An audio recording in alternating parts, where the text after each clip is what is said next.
The Tudors Dynasty Podcast. Hello and welcome back to the show. I'm your host, Rebecca Larson, and I have a few announcements today. First of all, you may have seen on social media that I've kind of updated my logo and the name to encompass who I've been for the last at least 4 or 5 years, maybe almost 8 years. From now on, I am going to be addressing myself as the Tudors Dynasty and Beyond podcast because we're not just talking about Tudors. We talk about other time periods as well. So welcome to Tudors Dynasty and Beyond, Dr. Emma. Hello, I'm so excited. Am I the first one? You are the first person to be on this new rebranded show. Well, you know me, I always try to go beyond, so I'm the perfect guest for you. Wow, that was such a dad mom joke. That was really, you know, March is a significant time in history because it's Women's History Month, so we want to talk about women in history, but it's also been 10 years since the conception of Tudors Dynasty, since I started I don't even know how to say it. It was the first time I joined social media, was as Tudors Dynasty in March 2015. And since then, it has only grown into what it is today, 8 years of doing the podcast. Like, I am just so grateful to be celebrating all of this with you today. Oh, you must have been a baby when you started then. Yeah, I was like a long time. I was like 12. So yes. I get it. You know. You get your hobbies at the teenage years and this and that. No, but it's really impressive. Congratulations. I mean, you know, now there's podcasts everywhere, but 8 years ago and 10 years ago with all the social media stuff, I mean, you're definitely a pioneer. And I love that you started in Women's History Month. And you are a champion of women's history. And you bring so many women to talk about other women. And it's not that we have anything against the guys. It's just, it's always been a one-sided story, right? Yeah. Where the women were like secondary figures, because history was told by men mostly, right? So I'm so glad that you are like, yeah, that's great. Let's tell our side of the story now, right? So what a great way to celebrate. What a great month. I love Women's History Month. I've done in the past things too. I'm remembering 2023. I did a beautiful conference at the American University to honor Women's History Month, just because it's really important to me too, as you know. So, you know me and my Women's History Month things. I love it. I think one of the things I've realized being a podcaster is anytime I do an episode about a male figure from history, it does not get as many listens as when I do female. It just shows me the interest that people have, or maybe it's women. Maybe there are more women who are interested in history now and they want to know more about women in history, or maybe it's just some shift in culture that we're experiencing. I don't know what it is. It's interesting. That's very interesting. I'm not sure why. Maybe because we do have a lot of content on the men. We do have so many books throughout history that have been written about these men, documentaries. You go 15, 20 years back, and these documentaries are always like centered on the men. And I do think there's been a shift, you know, I'm just things that I'm remembering now with, for example, in the Tudor world with Six the Musical and all these new things and all these new ways to explain. Not the same, because it's not the same when you include the women, and especially when you talk about the women without being victims, them having agency, right? It's not, oh, Mary Tudor, she was so influenced by her husband Philip. So was Philip, because she was the queen and she was older than him. And let's start to apply common sense too to history, right? So I love the way you intertwine those things, the women's history, but also the common sense history. Come on. Henry VIII was in the center of the universe, as some men still think nowadays that are in power. Well, let's just leave it there.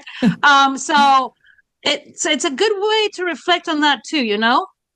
Yeah. There's always other agents. Women have always been part of history, a really important part of history.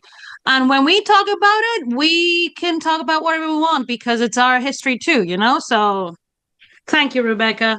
I love it. Oh, thank you. You're so kind. And today we're talking about women in history and your What? specialty, the Not Spanish. again, Rebecca. Yikes, she never stops. I know. Well, you are to me the expert on the Spanish monarchy and the women in the Spanish monarchy. And that's really what I wanted to chat about today are these amazing women that, thanks to you, we're now learning about. I really have to say Oh, thanks to you because before you, I didn't really have anybody on the show who was talking about these women and the power that they uh-huh. had. And like you said, the agency that they had. Mm. So today, I don't even know. Where do you want to start with the Spanish monarchy and the women? I think we should start with the Spanish monarchy and just explain a little bit what that means. So, because sometimes it's a bit confusing, right? Yeah. I even had to do masters on this to get it right. So the Spanish monarchy is really a compound monarchy. When we say a compound monarchy, it means that there was and in this case, everybody knows these two guys, Isabel the First of Castile and Fernando the Second of Aragon. The so-called Catholic monarchs, because the Pope gave them the title of Catholic monarchs, very famous at the beginning of the Renaissance in Spain. And they're famous for many other reasons. They're famous because he was very powerful in Europe. She's famous because she gave money to Christopher Columbus to go and sail west. So that's the beginning of the Spanish monarchy. Why I say it's a compound monarchy, it's because Isabel was the queen of Castile and Fernando was the king of Aragon. Their descendants are king of both kingdoms, but they're not unified yet. So the king of Spain is a king of many kingdoms. Okay, he inherits those through Isabel on one side and Fernando on the other side. So that's why we call it the Spanish monarchy. The reason why it gets to be so big and so important is because it gets because Fernando and Isabel have four daughters basically and one son. They become very smart at thinking, okay, so what our daughters are going to do is they're going to help our son to become an international figure outside of the Iberian Peninsula, where their kingdoms were, right? So they thought, let's marry our girls to our allies, and that way our influence will extend in Europe. And who are the allies? Well, the allies at this time, the first and foremost is Portugal. Why? Because in the Iberian Peninsula, there is an idea, and there still is, and there has been, and I am in favor of this idea. We're not that different. We're all one united peninsula in many ways and respect, culturally, historically.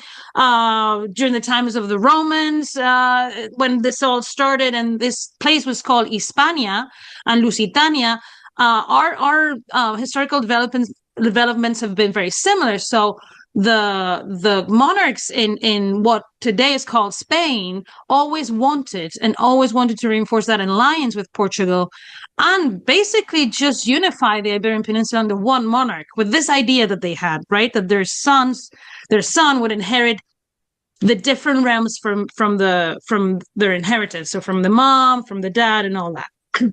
Because Isabel was a ruling monarch, she was able to give the kingdom to her son, right?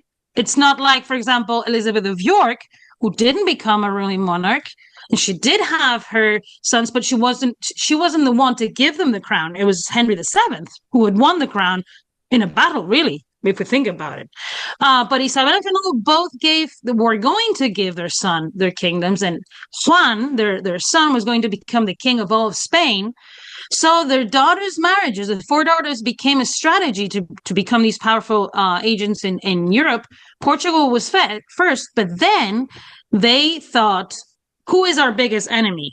And the biggest enemy of Fernando, of Isabel too, was France. So they decided to isolate France by marrying their other daughters to the heirs of the empire, the German Empire, which is a very complex, political system too.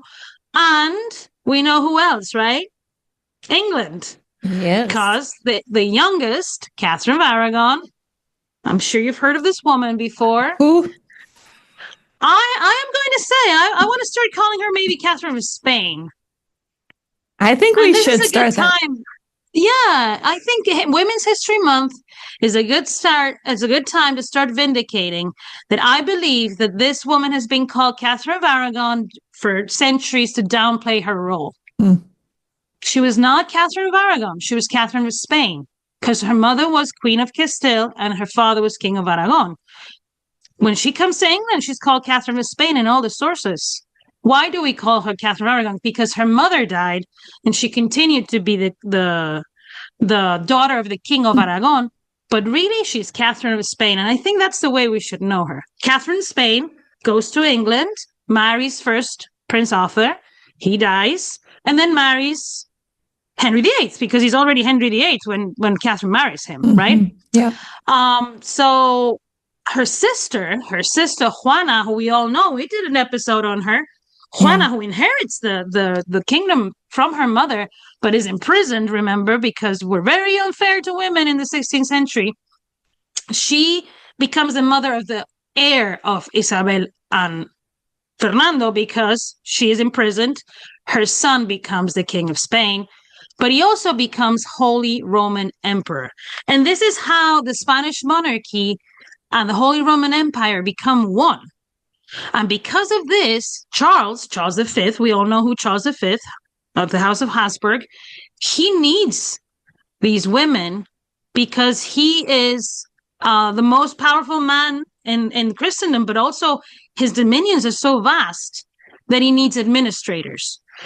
In other places, these administrators would be advisors, would be noblemen, would be clergymen.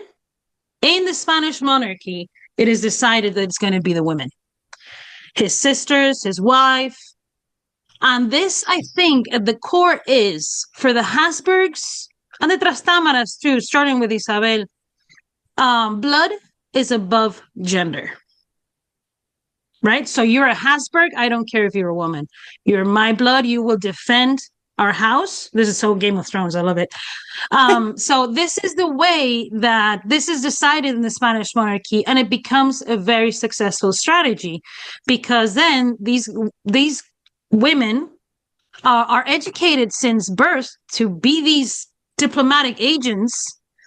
And, you know, when you educate someone who doesn't have a fair shot otherwise, people usually take that shot and become, you know, very, very smart. And that's why we have examples like Catherine of Spain, but also Mary Tudor. You can like or not Mary the First of England, but you have to admit she was brave. And she was, you have to admit that she wasn't afraid to defend what was hers too, right? Mm-hmm. So this is the kind of idea that starts with Isabel. And this is what the Spanish monarchy is, why it's different to other territories at the time. Yeah, it's amazing when you compare the Spanish monarchy to the English monarchy and the difference. Mm-hmm. It seems like it's almost like modern day where it seems Europe is ahead of the trends versus the US. We're always a little bit slower to catch on to things, you know, like, I don't know, just the freedom of sexuality. Let's use that as an example. Europe versus the US, how different those two are. I don't know why I use that as an example, but that's the only thing that came to mind. You know, because it's pretty important, especially for women too. You know, I agree. I think the idea is we have to remember this is for elite women.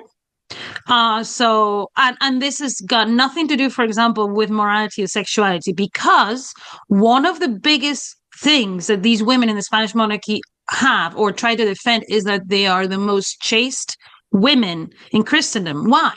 Because they guarantee legitimacy. And if you are doubting if a woman has been sleeping around or has had other sexual partners, for example, then the heirs, are they legitimate? Are they not? There had been some issues in Castile with this, with Isabella's half brother, who supposedly fathered an infanta that was then, that people thought that wasn't his. So at the core of Isabella's example for these women in the Spanish monarchy was being chaste. So it wasn't, they didn't have a freedom like we think of freedom as women now. They had a higher responsibility than men, because their behavior was constantly scrutinized, and because nowadays I want to think that the majority of people think that women and men are equal and have same brain capacities and all that. But back in the day, no. So they had to be better leaders when they became leaders, because they were constantly scrutinized and judged. That sounds a bit familiar, though. I think that still happens to women, though, right? Yeah. Because, some people think, oh, woman can't be president. She's too emotional. Yeah, right. Yes. Yeah, exactly. Yeah. Some things definitely have not changed. We do have more agency than we did back in the 16th century, but yeah. I think I agree with you that our voice is still being silenced in some situations, but thankfully we have technology and things like podcasts and other things that allow us to say our piece or to be relevant. When a woman, I think one of the things is the way we see things differently when a woman and a man do them. If a man speaks loud, is sure of himself, assertive, he's the man, he's a leader. Oh, look at, he'll listen to. If a woman does that, she's aggressive. She's, what is she? Is she on those days? Is she? What's wrong with her? Right? I've had a lot of conflict with this because I've always thought of myself as someone assertive, but I didn't have always a chance to be like that. Because whenever I was like that, I would be like, ladies are not like that. You're not behaving like a lady. That's not ladylike. And I'm like, well, maybe I'm not a lady. Maybe I'm just a regular woman. Yeah. Yeah, it's so true. There's peasant blood in me. This is our time. This right now, we are in the 21st century. This is our time to show those women who lived in the 16th century that things did change. They did improve. They might not be 100% where we want them to be, but progress is being made slowly but surely. And I want to vindicate that I think that despite the fact that this was a long time ago, 500 years ago, 400 years ago, these women, because, and this is at the core of what I study, because they received education, the mindset change of what they could do. I think education is at the core of self-esteem. I think education is at the core. Information is power. And I think it's also frustrating, right? When you're educated or when and then you're not given the same shot as a boy, or you're told that's not for girls, that's for boys. It's a double-edged sword, really. But it does give you strength to understand the world around you better. We have to think that, for example, at this time, Katherine of Spain, Katherine of Aragon, for those of you who are still calling her that, she commissioned, well, this is debatable, but Juan Luis Vives was already working for her and had a pension from her, and she inspired all these works. Juan Luis Vives wrote a book on the education of Christian women for Katherine of Aragon, for Katherine of Spain. This is a revolution because before that, all the manuals to train people were for the elite. And this one is called, for Christian women, it means a democratization of education. It means because the humanist ideas were already were grounded in these people's minds. And humanist ideas said that if you educate women, they'll become better Christians, therefore better wives. The principle is still a patriarchal principle of marrying and having kids and being the best mother you can. But the idea sets a revolution in the mind. It sets a revolution in the sense of women and men should be educated. And that starts a spark that, cannot be, that's why we know about all these. Why is the 16th century so heavy on all these important women? Because they've been educated. Elizabeth I studied with manuals from Juan Luis Vives. I mean, I've said this, and maybe, you know, this is why sometimes I feel like when I go to England, I'm going to get Brexited really quickly, is that there would not be Elizabeth I without Isabel I of Castile, and without Catherine's work educating Mary Tudor and Mary Tudor.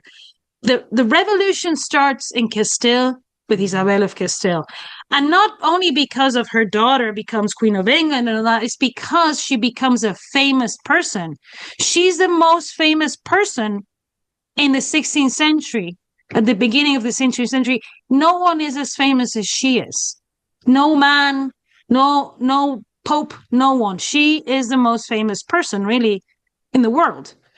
You know, and so that starts a revolution in the mindset, especially in her daughters. Imagine you being the youngest. Mm-hmm. Everybody tells you look like your mom, right? You are like your mom, and your mom is the most famous person in the world. What do you think you're going to turn out like? And what do you think you're going to put up with Henry VIII and all his crap just like that? No, you're not. I'm sorry, but this is the way I see it. I don't know, Rebecca. What do you think? Well, you know what? I love that. I love that you said that, because I think there is something to be said when you are raised in a home with confidence and you are uplifted, you are going to become a very confident person.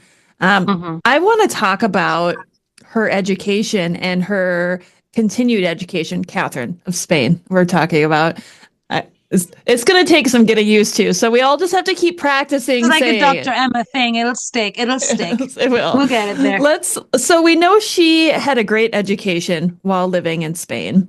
When she came to England, did she continue that education, and how did she continue it? She did. She continued that education because she had a secretary who wrote in Latin and in Spanish and would do translations for her and all those things. We also know that she writes a letter. One of the problems with Katherine of Spain or Katherine of Aragon, let's just continue doing both just in case, is that, and I said this before, it's a double-edged sword because she is extremely intelligent. She is also a perfectionist. And she struggles with not being perfect. So she complains at least once to her dad that her English is not good enough when she's already there and she's been there for some time. She's very isolated too. And she doesn't have a lot of money. I mean, she's been raised with all this lavish lifestyle, but as soon as Arthur dies and Isabel dies, Henry VII, we know what he's like, you know. He doesn't like to spend too much. He likes to keep it in his coffers. And he's not very happy with the fact that Fernando's not sending the money for the marriage. So he's a bit like, yeah, okay. So Katherine is doing what she can, but she very quickly, whenever she has a problem, and this is what education does to you, she solves it herself. She doesn't wait for someone to come and save her, because that's when she decides to become an ambassadress. And she starts acting as ambassadress before her dad appoints her. So when she's writing, for example, she's starting to cipher these letters with a diplomatic cipher. So like, you know, a code, for spies. She was a spy too. When she started to do this and she's writing to her dad's secretary, she says, please don't laugh at me. I've tried my best to do this. This is very difficult. So she is definitely confronting situations with, how can I solve this problem? I have a 6-year-old. That's, sometimes you want to fix a problem for your 6-year-old, but it's better to say, hey, how can you fix this? Can we think of a way and entice them to think for themselves, right? Because that's what you want to do. You want them to have tools for when they have a problem and you're not there. So I think this is what Isabel did very well, not only by educating her, deciding to educate her, but having others educate her, the best humanists in the world. Why? Because these humanists were thinking outside the box already. Her Italian instructor was a very, very knowledgeable man who was thinking about, I mean, he ends up in America. This is how much of a pioneer he is. So she does, and she's very quickly doing this. And another thing that I noticed that she does very quickly, she knows how to gain people's favor very quickly, especially her husband, Henry VIII, who becomes obsessed with her as soon as they're married. Why is this not more talked about? Why the first 5 years, when really they built an armada, when he becomes an international monarch, when they have their military successes and all this. Why is this not more talked about? Because they become a power couple because of her. She's 23, he's 17. She has international experience. He doesn't. What do you think? He's gonna be the one, but he is the one ruling, of course, but she's the one, and she's in the back, but I don't want people to think that she's in the back trying to like manipulate him. They're constructing something together. That's the way I see it. They're very successful at constructing this together, and she's very helpful to him. And by the time she's regent, she can do a full speech in English that gets everyone crazy. So her English must have gotten really good. We know that she had an accent all her life. And you know why we know this? Because when she's writing things like Hampton Court, she writes it phonetically. And she writes it without an H.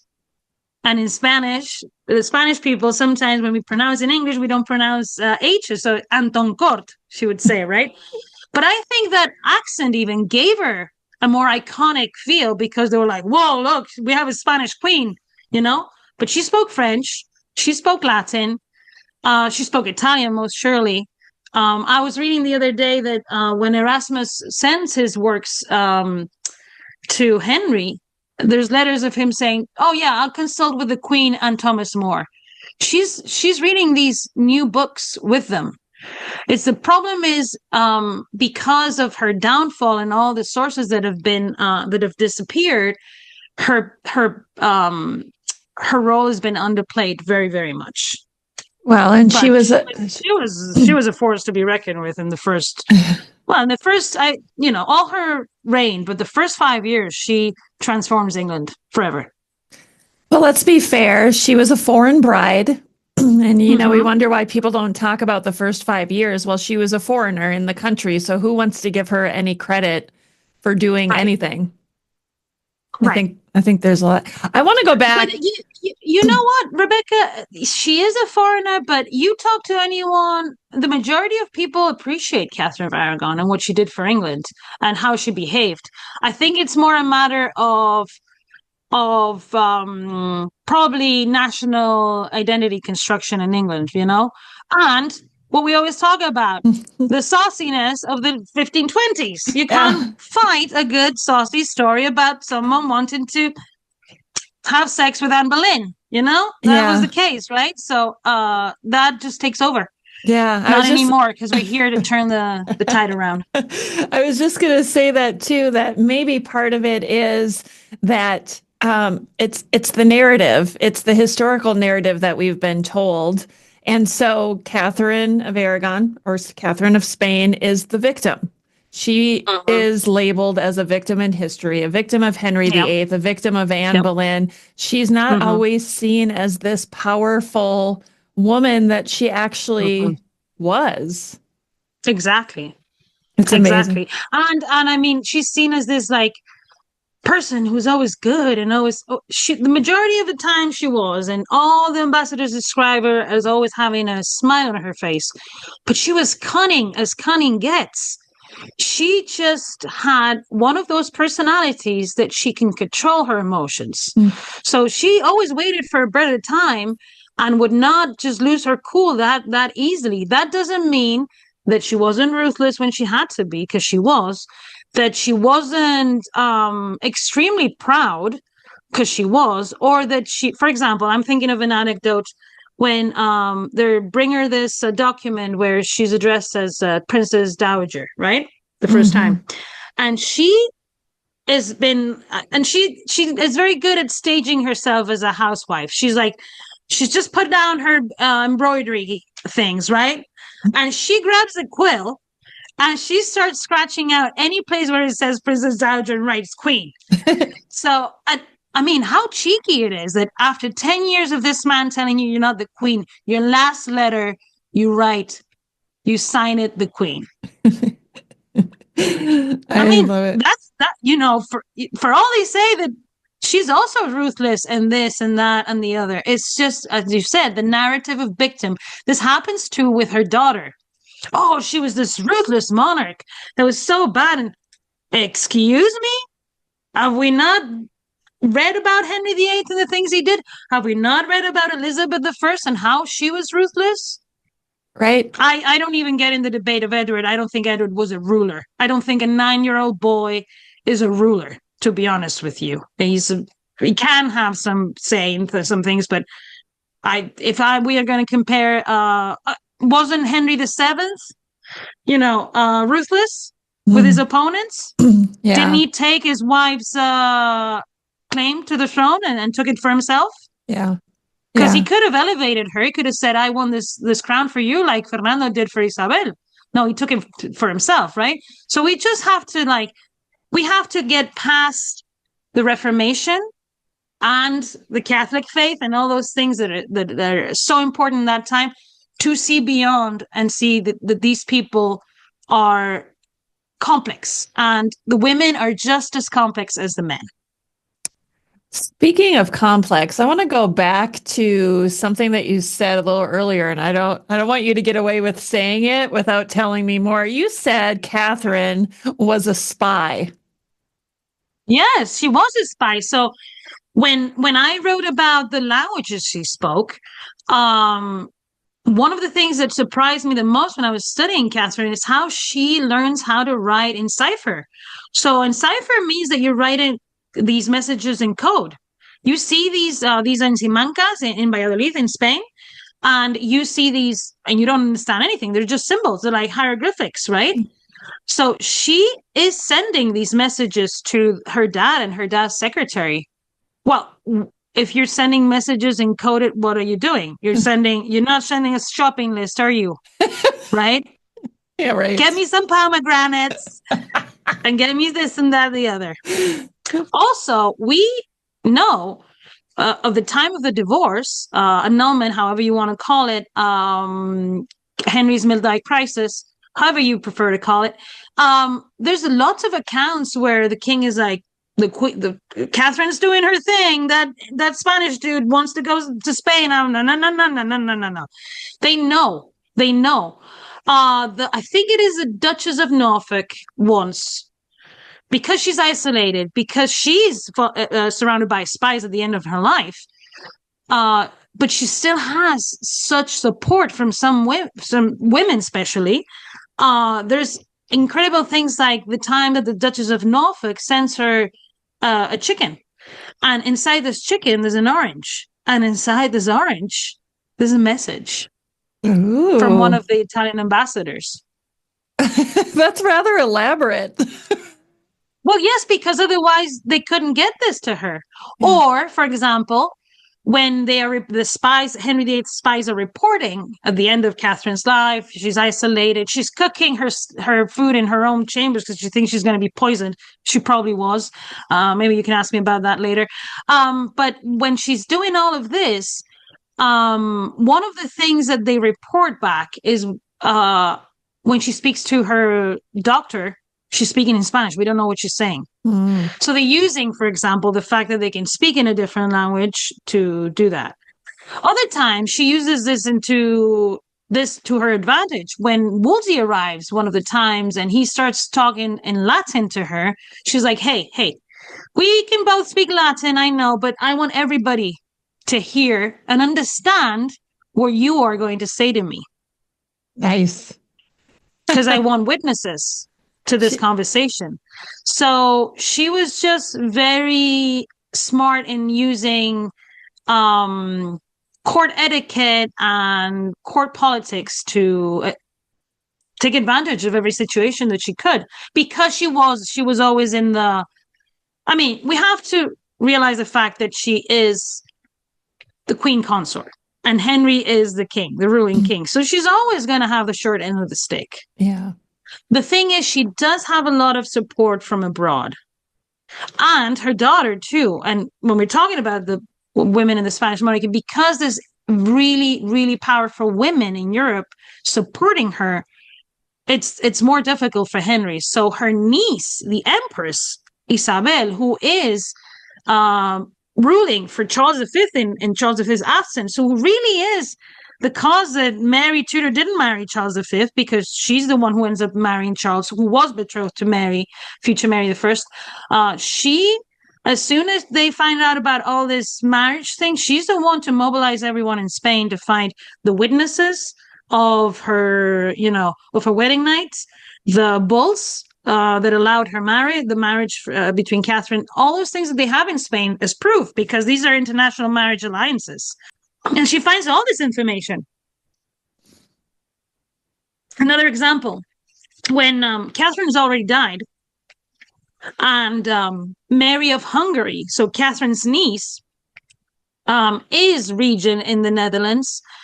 She sends a lot of memorandum saying, we must help Mary in England. It's their priority to help Mary's cause in England.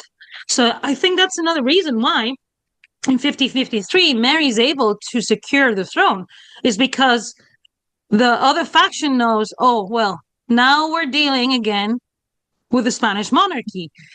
Not just the Spanish monarchy, but, Mary of Hungary, who is someone in charge of Charles V's dominions. And so it's this idea that Charles V can invade England if they're not careful. Henry was very worried about this.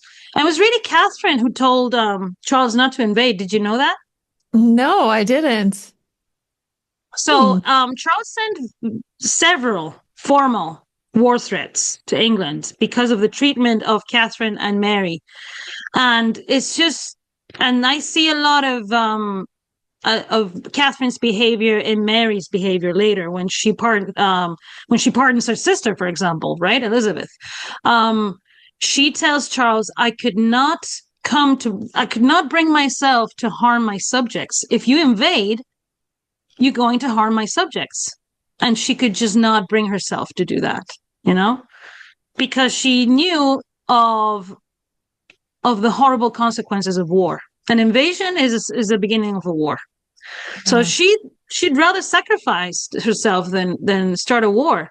She just loved English people and her subjects so much because she knew that was her calling. That's what she had been raised to do, is to advance England's prospects, not damage and start a war killing her subjects. That's why people loved her so much too, because she had saved them from an invasion in 1513, and she became against any invasion from Charles, who probably would have invaded if she would have said green light. Yeah. So it's always the women as peacemakers too, as deflecting the violence, the high stakes, and all these things. It's almost like the women were the more rational ones. Yes. I'm not going to go in. Like the women were the rational ones, and nothing has changed. I'm going to get hate mail now from men telling me I'm sexist or whatever. But oh, good. You can share my email with them too. I'll do that. I'm here for their messages because I don't care. They'll go directly into my your spam, fragile masculinity spam folder. Oh, you went there, didn't you? Yeah. Okay. This is not me being against men. This is, I mean, most men agree with me. This is about being ridiculous, about it's just, it's time to tell the story in history in the way that women are not, like you said, victimized, and men are thought to be the most intelligent human beings there ever were. And everything that's ever been good in this world has been done by men, and women are just there like, oh, damsel in distress. Right. No, it's not. No. And it's okay that 100 years ago people were saying that, because that's the way society was. People thought that way. We don't think that way anymore. Men don't think that way anymore. No. Either, so yeah, exactly. Well, we're talking about the victimization a little bit of Katherine of Aragon / Spain. And I want to transition to her sister, Juana, right? Because she's another one who has been unfairly labeled by history.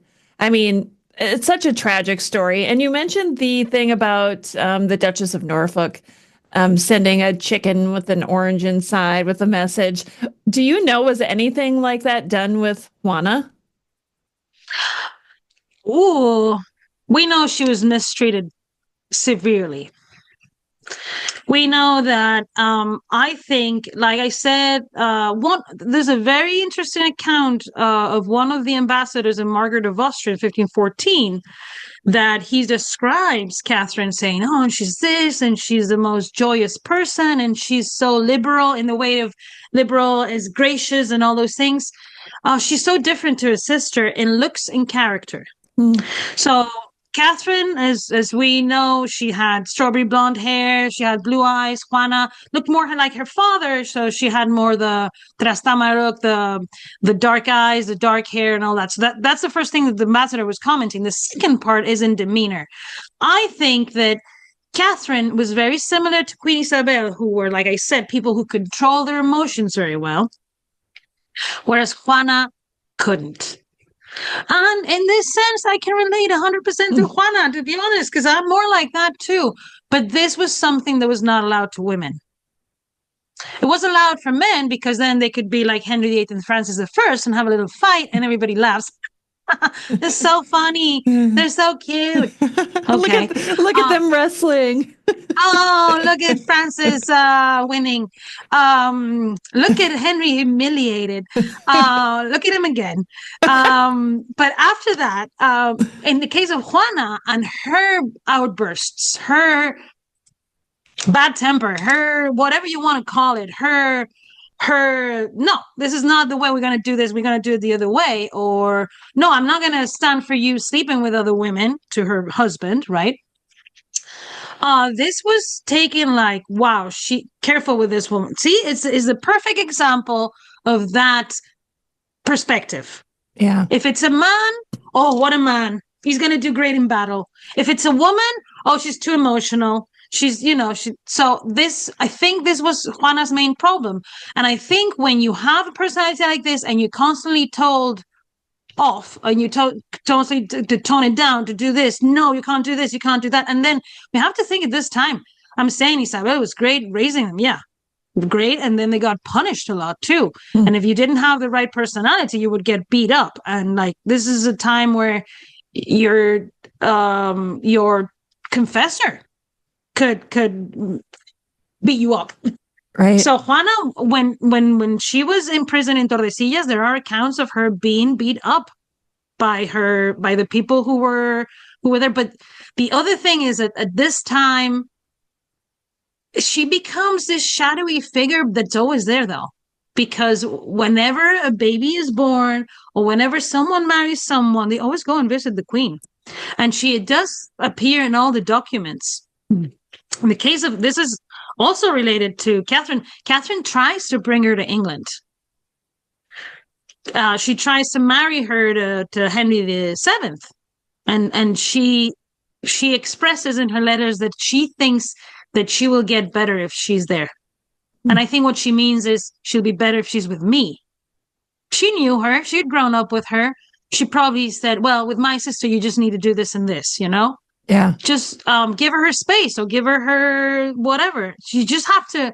That's what I'm saying. It was the way they could behave was very constrained. So if you were within those parameters like Catherine, you were great.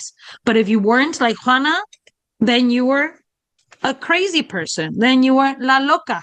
And that's how she ended. And I do believe that Juana ended up having mental problems because of obviously, you mistreated, you beat it up, you're told that you're this great queen, but at the same time, you beat up and put in a prison. Well, isolated. By your own father. For example, a figure that I would like to bring up is how we, in the case of Fernando, Fernando, the father, we never judge him too harshly. Oh, well, people sometimes do, but it's like, well, he imprisoned his own daughter. He says things to his other daughter, Catherine, like, I love you the most because you serve me the best.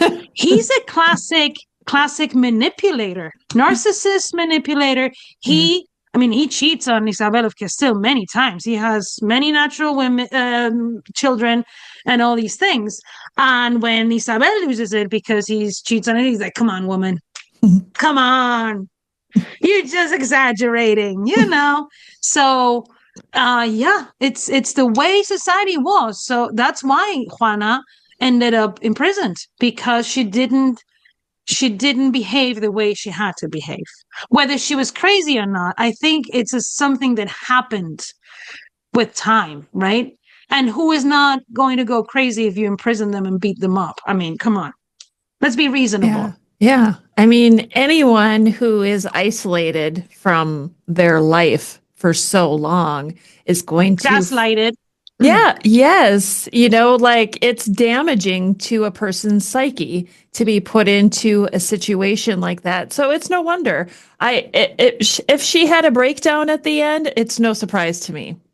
Well, the thing is, her husband, when they meet, he's very, very, very enthusiastic about this marriage when he meets her. He really likes her. Let's say it that way.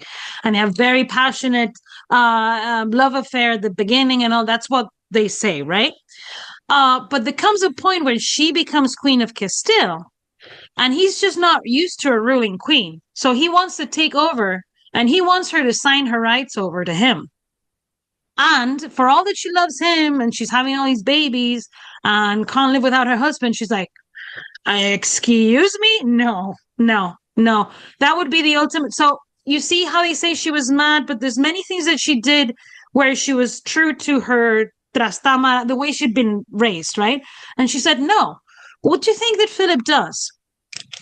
He puts her in a room because she doesn't want to sign her rights over. He puts her in a room and he goes to the room upstairs with his new girl and they have sex all night. Oh, so Juana can listen to that. Gosh, that's so terrible. Just do you have underage people listening to this? I hope not. Stop listening, children. Stop listening. The whole Juana story is heartbreaking. And what happened to her and what happened to her sister Catherine. It's so sad. I want to know, of the children of Isabella and Ferdinand, who do you think was the most successful? And I feel like you're going to say Catherine right away. So maybe I should eliminate Catherine and say of the other daughters. Of the other daughters. I don't know if that's even fair to say. Maybe Catherine was the most successful. She was the most successful. I would say her eldest daughter, Isabel. She's probably the least known. And Maria was very successful in the sense that she had 10 children. And she died after having her 10th child. And she was very loved in Portugal, too. But I think Isabel, the eldest, she was the only one for 8 years until her brother was born. So she was heiress during a time of war. She was a baby and a disappointment because she was a firstborn and she was a girl. But nevertheless, she had to play her role. So they sent her to Portugal as a captive to secure the end of the war. So she grows up there. She ends up marrying the heir to the Portuguese throne. And it's very similar to the what happens to Otho. He dies 5 months later because he falls off his horse. She's devastated because they liked each other and all these things. She goes back to Castile and she doesn't want to marry again. But they forced her really to marry again in the end. So it's successful in terms of, I don't think any of them were successful, but in terms of endurance and showing that they are committed to their parents' project, Isabel, the eldest one, is certainly, yeah. Okay. This is a shame that we don't have an English biography. The Spanish biography is written by one of my best friends, Dr. Ruth Martinez Alcorlo. So if any of you want to read that biography, it should be translated into English. She's got it. Imagine growing up during a wartime, and then being sent to the enemy as a token, because a peace token, and growing up like that, and knowing that, and then finally she dies after having a baby. Yikes. Well, let's shift it to legacy, because we know Katherine of Aragon's, Katherine of Spain, her legacy was really her daughter, right? So when we look at the other siblings, who had the strongest legacy? Was it Maria because she had so many children, or was it one of the others? Maria in a way, but Juana. Juana has all of Juana's children become queens and emperors. So she has 4 daughters that become queens and regents. So we've talked about Mary of Hungary. We've talked about, and then her 2 sons become emperors. And then Charles becomes King of Spain. So, in terms of the success in the project that Isabel and Fernando start, the most successful is Juana, but depends how you view it. Because in the sense of Juana, yes, all her children are queens and 2 emperors and that. Maria has 10 children. They all become, she educates them all very well. And that's Empress Isabel, for example, that becomes regent in Spain and marries her cousin, Charles, a lot. But in England, it changes history forever because I will say again, without Catherine's role educating Mary, and without Mary being the only child and being a woman, we wouldn't have Elizabeth I. I want people to understand this clearly. And maybe we wouldn't have Queen Victoria, and maybe we wouldn't have Elizabeth. We would have other women because, time and history would have changed that. But the history of England and Great Britain would have been very different without Mary Tudor. There's no, you can like her or not, I'll say it again, but without her and her pioneering reign, who knows if it would have been in the 18th century, if it would have been in the 19th century, So I think, and look at how iconic female rulers have been since in Great Britain. Yeah. Those polls that they bring out now. Who is the most famous? Well, it's all between the ladies. It's either Elizabeth II, Victoria, Elizabeth I. Yeah. Those are the most famous, and good old Henry VIII and all that. But who do you think is the most famous British monarch of all time? Of all time. So that's difficult because, of course, Pick 5. Let's do top 5. Top 5 female monarchs? No, top 5 British monarchs. Oh, gosh. Well, would we put Elizabeth II as number 1? She ruled the longest. And she's the most iconic person in the 20th century, in my view. Yeah. And then I don't know what I would do with Victoria and Elizabeth I and Mary I, because I feel like Victoria reigned a long time, but I don't know enough about her to know her impact on England. So maybe I'd put Elizabeth I as second. Oh, and oh gosh. You've heard of the Victorian era? Yes. Well, Well, that was named after her. I know. I feel top 5 monarchs. I want to put all the women up there. I want to put Henry. I think women, once they get to power and if they have long reigns, they become agents of changing the way that they do think differently on war, on peace, and all those things. And I think that's why it's more prosperous when women were back in the day. Nowadays, it's a different story, but back in the day, I think that was the case, right? If finally a woman was accepted and she ruled for a long time, this is also something that we have to think about. It's not the same to rule 5 years and to rule 45 years. The women have a different impact in that way, I think, yes. And I would say Victoria is in the top 5 British monarchs of all time. Okay. So how do you feel about putting Henry VII up there because he brought peace? Henry VII? I would say William the Conqueror. Wow. Okay. Yeah. All right. Because he starts everything in many ways and respects. Yeah.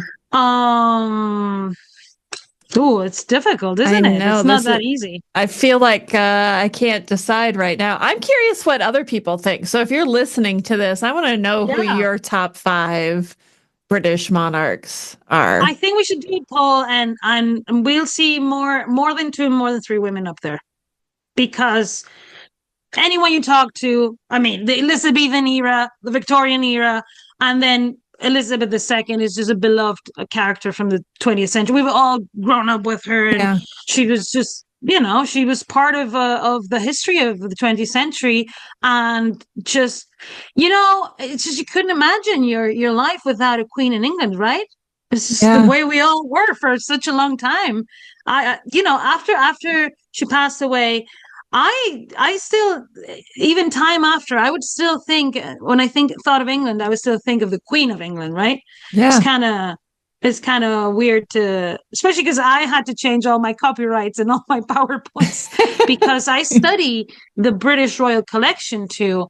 And that's a private collection owned by the monarchs. So I think that's why I have that connection to Elizabeth II too, because I've studied her collection so much. And because I've studied that collection so much, I have realized how important women's contributions have been.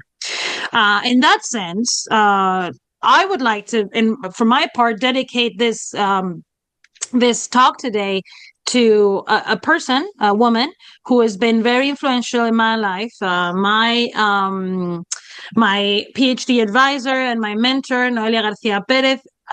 She is really the person who taught me to take my passion for women's history into a real career, into trying to explain that this is beyond just feminism. It's about social justice. It's about being fair to women and to women that came before us, and even the men, because we study things like, for example, the fact that Henry VIII was influenced by women all his life. We just have to see how obsessed he is with women, So I think I wanted to dedicate the episode to her too, because she has started a whole movement in Spain about this, and in the Prado Museum with the female perspective. And you should see the audience, the response of the audience to this. People are thirsty for this because men and women, because it's wonderful to know that women have always been so linked to beautiful things. Like, let's build culture. Let's build art. Let's get, that's what I think. That's why this project at the Prado Museum is being so successful. It makes sense to them because they've known all these portraits and all these paintings for a long time. And now to be presented with all this information that women have been so important in the foundation of our most important museum in Spain, it brings everyone a sense of pride that is just beautiful to watch. So congratulations to her. And by the way, a little news on that.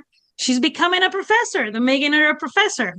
Oh, okay. Yep. Let's talk about how that's different, because in the U.S., professor and having your PhD are a little bit different than they are across the pond. So PhD is fantastic, but professor is the level above, right? Well, a professorship is an academic post. So a PhD is a title you earn by carrying out a research that going through a viva with a panel and all that, and you become a doctor, a PhD, right? Yeah. And you can work in any type of work. I mean, a lot of PhD people with PhDs work in academia. And then in the academic world, you have people who teach in higher education in colleges and universities. And a professor really is the highest you can go. And it's a long process because you have to teach for many years.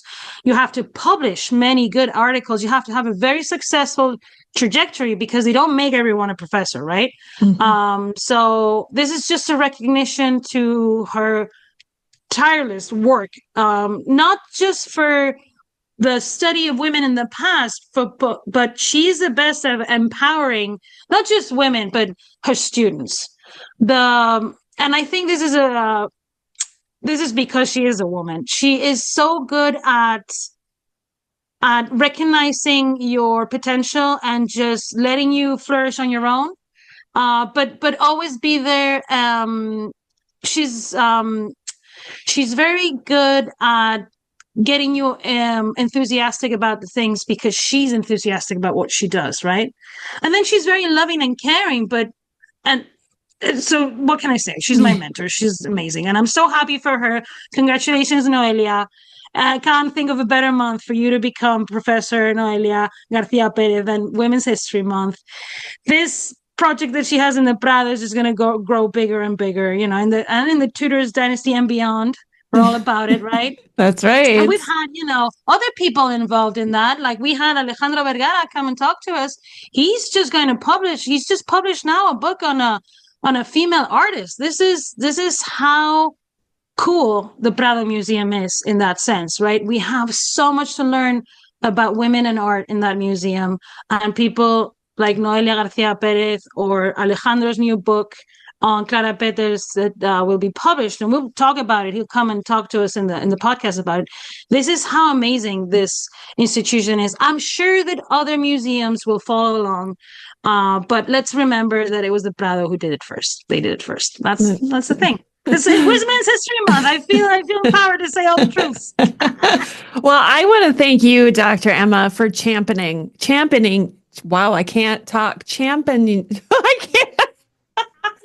Yeah, you know what I'm trying to say. Women in history. Thank you for being that person who is showcasing and highlighting these women and what they've done for future women like us. So thank you so much for coming on today for Women's History Month and talking about women in the Spanish monarchy. And we're going to start a trend now with the hashtag Katherine of Spain. So anytime we talk about Katherine of Aragon, let's use Katherine of Spain. Thank you, Rebecca. Well, thank you for giving your platform always for these causes and this very just cause. Very needed in our current world. So thank you so much, Rebecca. And thank you for bringing me back to the podcast. I'm always happy to come here. You know that. Thank you. Have a great day, guys. And that concludes another episode of the Tudors Dynasty podcast. Thank you so much for listening. If you love the show and would like to show your support, consider becoming a patron over on Patreon. That's patreon.com/Tudors Dynasty. Over there, you'll get commercial-free episodes, early access, and some patron-exclusive content as well. If you would prefer to show your support in another way, head on over to my website, tudorsdynasty.com, and click on the shop to see some of the new merchandise that I have available. Thank you so much for listening. Until next time. The Tudors Dynasty Podcast.